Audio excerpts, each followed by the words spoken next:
name is Mire Mladenovski. I'm a history teacher for 27 years already. In primary school, with students from 10 to 14 years old. What else do you want to know? I'm coming from Macedonia, from capital Skopje. In the meantime, I'm one of the establishers of the History Teacher Association of Macedonia and current president. And those are the basics. Okay, thanks.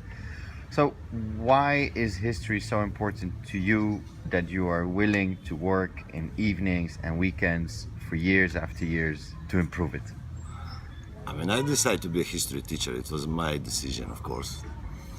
And history in my country, in all Balkan, is pretty present in the life of the people. And unfortunately, very often is used and abused by many people, especially politicians in the past and so on. And as a responsible teacher, I said, okay, it's my task to do something more. Not only what I'm paid in the classroom, but to do something more with my colleagues from Macedonia, but also from all around the Balkan, to improve the way of teaching and to reduce the possibilities of abusing of the history in some political purposes, which can have consequences on the everyday life of the people. And we have seen that. Yeah. This happened, unfortunately, in the past, in the last century, very often, with some difficult consequences. Many people was involved in different wars. It was many displaced people. So we were, not only me, but many of my colleagues, we was thinking that we should do something for a better future. I mean, not only of us, but of our children's, next generations and so on. Yeah. Yeah. And from all that work and all that extra effort, what is there anything specific that you think that makes you most proud? Personally, yeah, of course, I feel proud, to be honest, because we rebuilt some bridges, which was broken. We established cooperation with our colleagues. Slowly but surely, we changed the way of thinking of our history teachers first, and then through them, of history students all around the Balkan. It's a slow process. We are grassrooters. Yeah. We are pretty much aware that we don't have some instant solution, that we cannot fix the things in a short period. It's a long time process, but I'm pretty proud of me that I'm part of it, and that our results will be visible in the future. I'm pretty much sure in that. What would you say was, if you could single one moment that was very difficult, or one obstacle? Oh, there's plenty of them. If I should rank them, lack of cooperation with the authorities in the country, you know, is pretty depressive when you see something, when you understand something, and you have a problem to convince your authorities. But why you should convince your authorities? Because without them, there is no possibility to make a serious, fast changes in the societies, you know? Yeah. And that frustrated me very often, you know?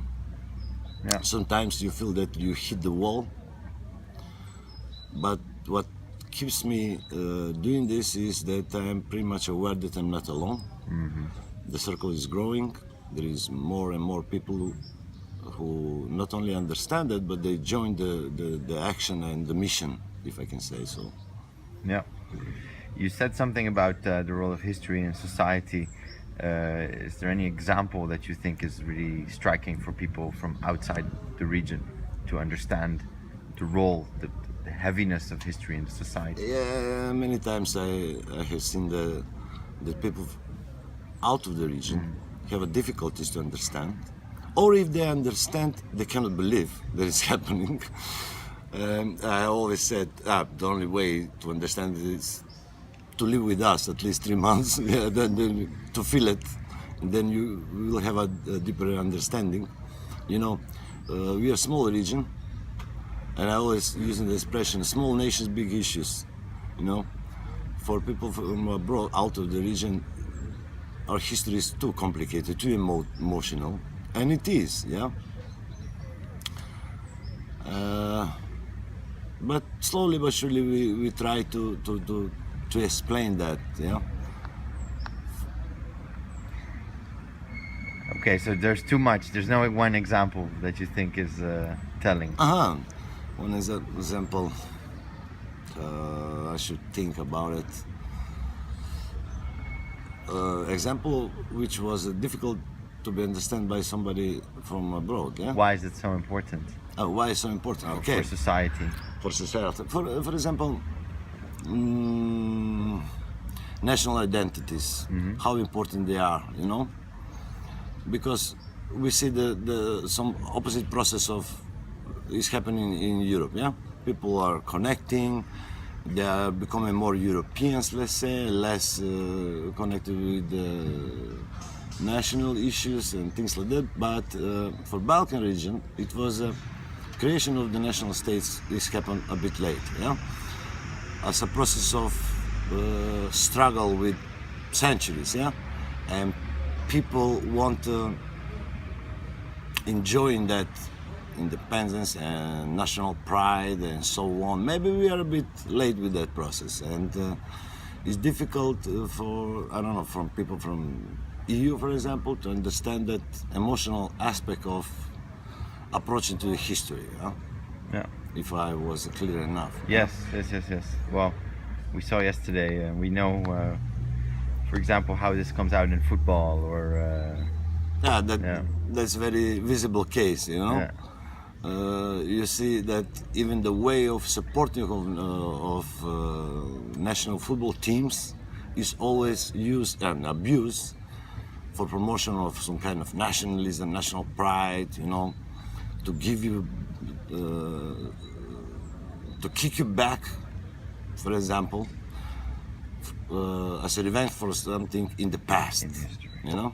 Yeah. In the history, and people are stuck with that. You know, maybe it's unusual for other countries, but here in the Balkan, talking about history is happening always and everywhere. In the restaurants, even I don't know, family celebrations and so on. We are a bit occupied with that, preoccupied with the history, you know.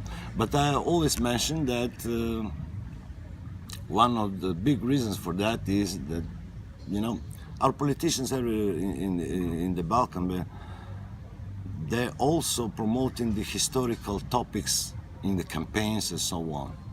Somebody said to me that, you know, it's a result of lack of ideas for better future. They offer you the glory of the past and so on. So. Yeah. So final question, history, is it a curse or a blessing? Oh, it's both, you know, it's both. It's both, yeah. It's a curse because of the situations that I more or less explained, but it's blessing when you doing something to break some kind of prejudices, to help the society to liberate themselves from the past, from the painful past, and to help them to open their eyes for a better future. That's more or less our mission. Yeah. We try to do it. Good luck. Yeah, thank you.